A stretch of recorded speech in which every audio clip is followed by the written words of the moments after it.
So as you may or may not be able to tell by all the camping gear in the back of the airplane, I am headed to Oshkosh, Wisconsin for the 2023 Airventure fly-in, the absolute mecca of general aviation. If you've never done it, but you've thought about it, and maybe you're a little bit nervous about flying in there with all that traffic, because, well, for a week it is quite literally the busiest airport in the world. Don't let that stop you. Don't be intimidated by it. I'll walk you through the arrival and show you the easiest way to get in there safely and have a great time. So come along with me, I'll walk you through it. It's a piece of cake.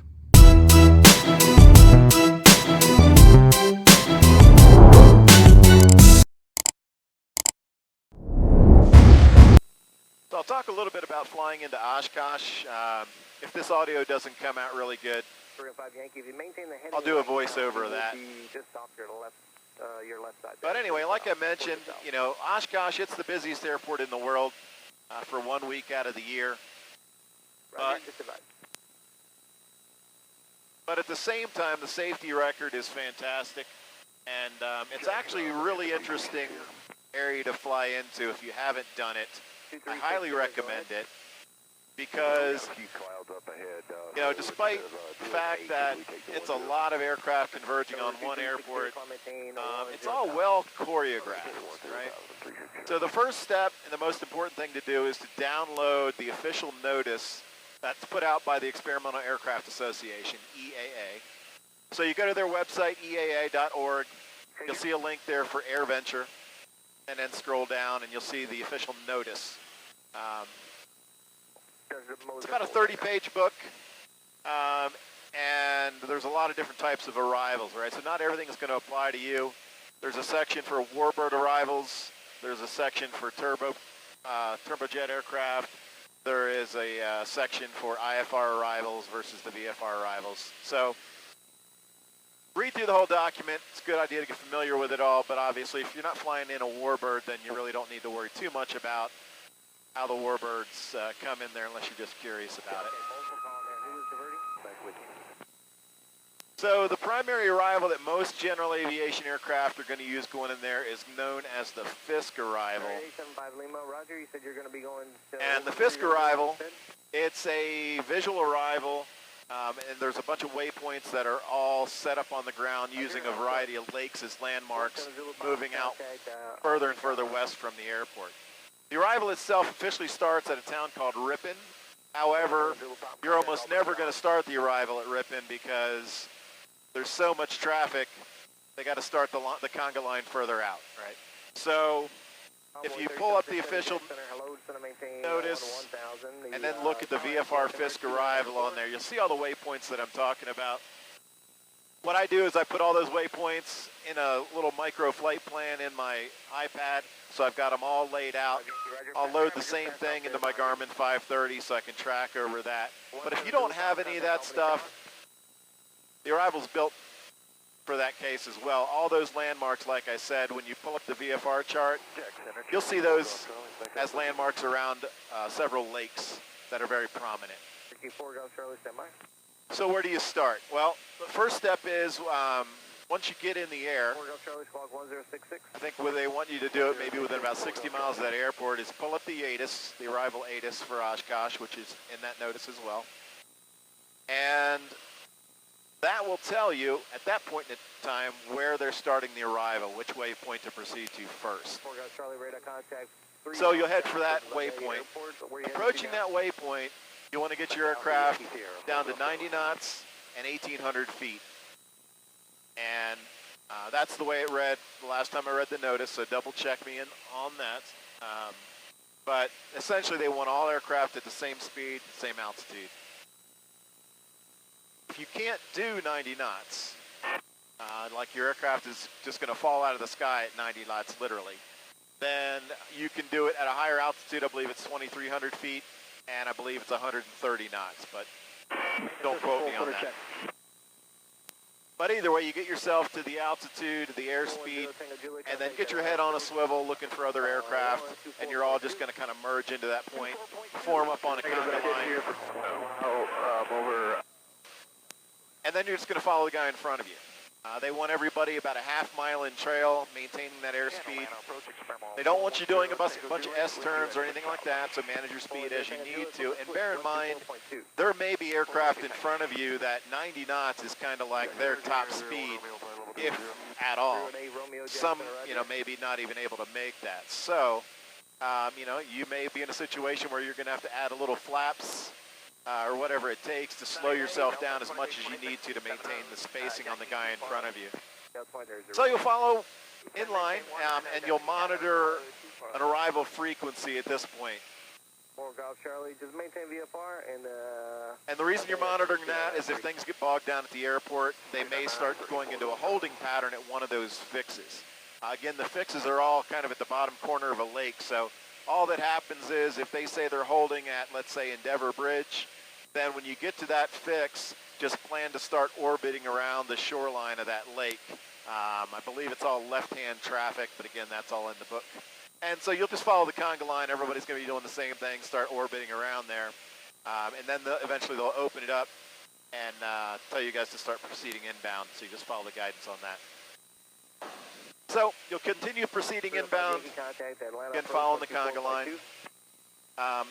You'll approach the town of Ripon, and from Ripon, if you're proceeding northeast, you're going to overfly, or approaching the town called Fisk, or the Fisk intersection.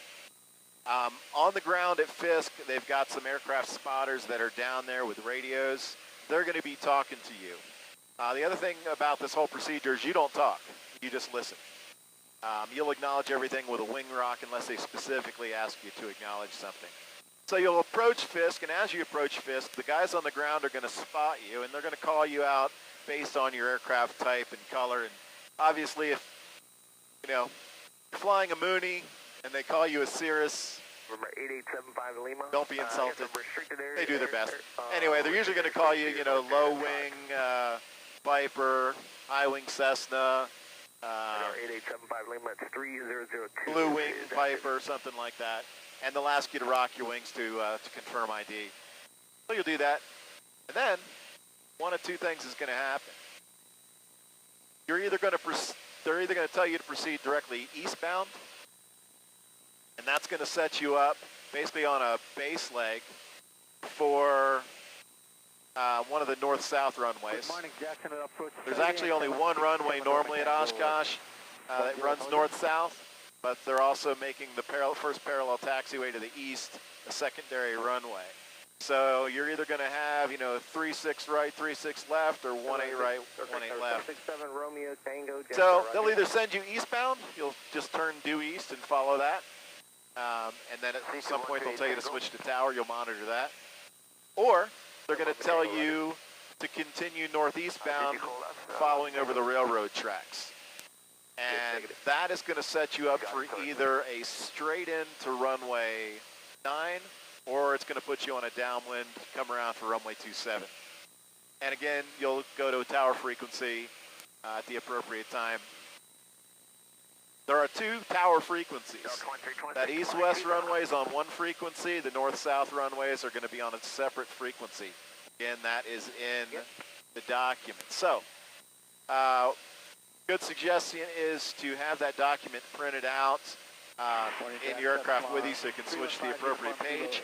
Or, make a good cheat sheet for yourself and label the north-south runways and the appropriate tower frequency, and the same with the east-west runway. Get yourself well organized. Got people in the airplane with you, have them help you spot for other traffic as you're in that conga line, and especially as you're merging into the conga line. So, like I said, you'll pass over Fisk. They're going to tell you either go eastbound or continue northeast over the railroad tracks. So you'll do that as appropriate. And then when you pick up the tower frequency, again, just monitor that. Tower, again, is going to call you based on aircraft type. Then it's going to give you instructions for landing. Painted on the runway at Oshkosh, depending on which runway it is, there's a variety of different colored spots. So there's pink dots, green dots, orange dots, white dots, a bunch of different colored dots on the runway. You'll see that in the document as well. And the idea behind those dots is it allows them to have, let's say, one aircraft land long by aiming for a certain dot, and another aircraft land a little bit short as an aim point on a closer in dot. So Just helps them expedite traffic. Jack Center. So, again, have that document handy so you can reference where the green dot is, you know, whether that's the midfield one or the one close in or wherever it is. Jack Center, Roger. You'll see it from the air as you, probably on downwind, you'll spot those dots pretty well. But that's going to be your aim point. And you want to try to touch down as close to on that dot as you can. Always fly the aircraft first safely. That's your #1 priority. But then get as close to the dot as you can to help them with traffic. Then you get your aircraft slowed down and exit the runway. You'll see marshalers out there as soon as you come off the runway. And in your aircraft, you are going to want to Jacksonville Center, citation 72 Bravo, Tango, 24-3 for 240. print something like this out from the document. 326 cross. So, GAC, General Aviation Camping, that's where I'm going. That's why I got all the gear in the back. There's GAP for General Aviation Parking. There's a couple other signs for like warbirds or vintage aircraft. But anyway, look in the document, see which one is appropriate for you, print that out. And what you're going to do is when you exit the runway, that's just going to go up in your window so that the ground personnel can see it, and they'll direct you where to park. Just follow their lead. Don't try to pick your own parking spot. Follow their lead, and they'll park you 72 Bravo, Tango, go ahead. as appropriate. Something else they did a little different this year, there's a north parking lot and a south parking lot for camping and parking, and you can request the north or south. It's in the document again. You'll have that sign like I showed you, and then you can put the letter N or the letter S if you've got a preference over those two. Plenty of facilities at all the locations though, so don't worry about that. And that's it. Follow their lead, and they'll take you back to a spot. You can set up your tent or park for the day, whatever you're planning on doing.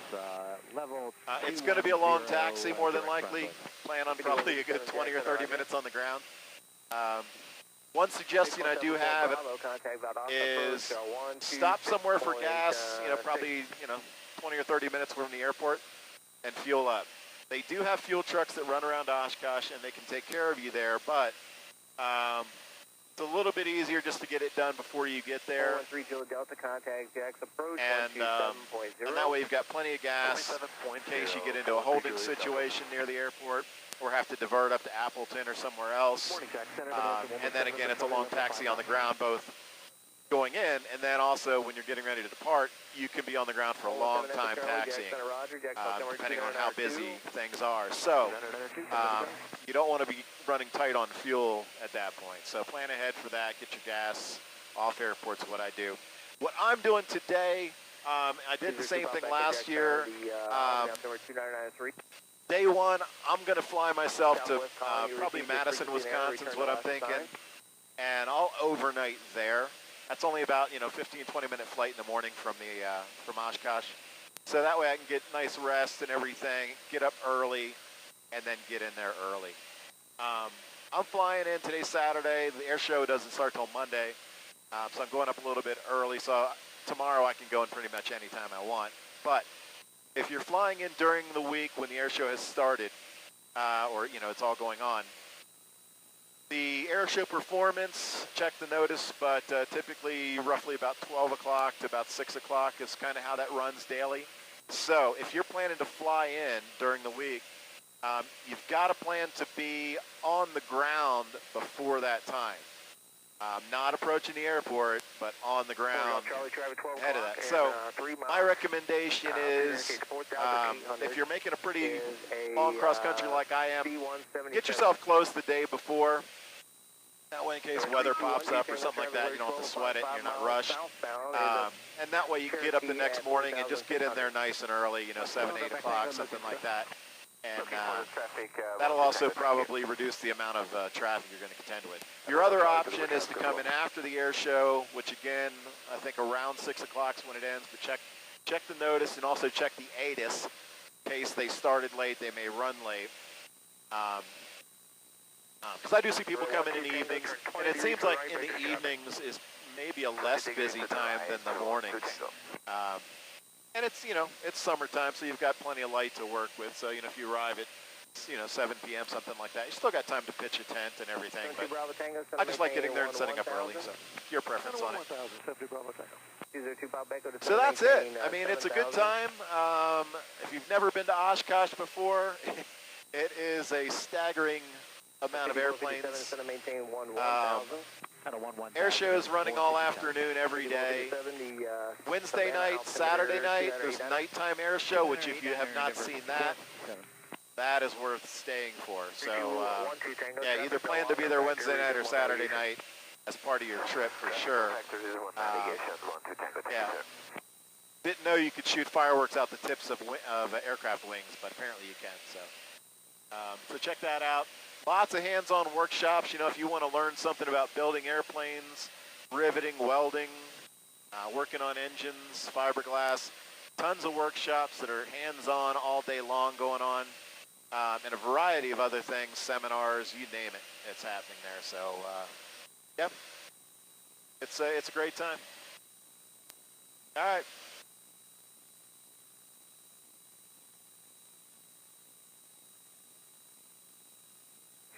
Air traffic 12 o'clock, 5 miles up. If you guys are enjoying the content that we're putting on this channel, please do me a favor, help us out, give us some thumbs up, and please consider subscribing to the channel, share the content with your friends, help the channel grow, would really appreciate that. If you're new to the channel, we've renovated the interior completely of this 1973 Piper Arrow. This is all brand new stuff, 100%, stripped it down to bare metal and built it back up. That's all documented on the channel. If you want to watch that process from start to finish, that's in there. This fun trip to Oshkosh, that's in there. And some other flying adventures in there. Many more to come. So, hit the subscribe button if you haven't already. Give us a thumbs up, and please tell your friends. Thanks for watching Blue Sky Flight. We'll see you on the next video. UHS is 3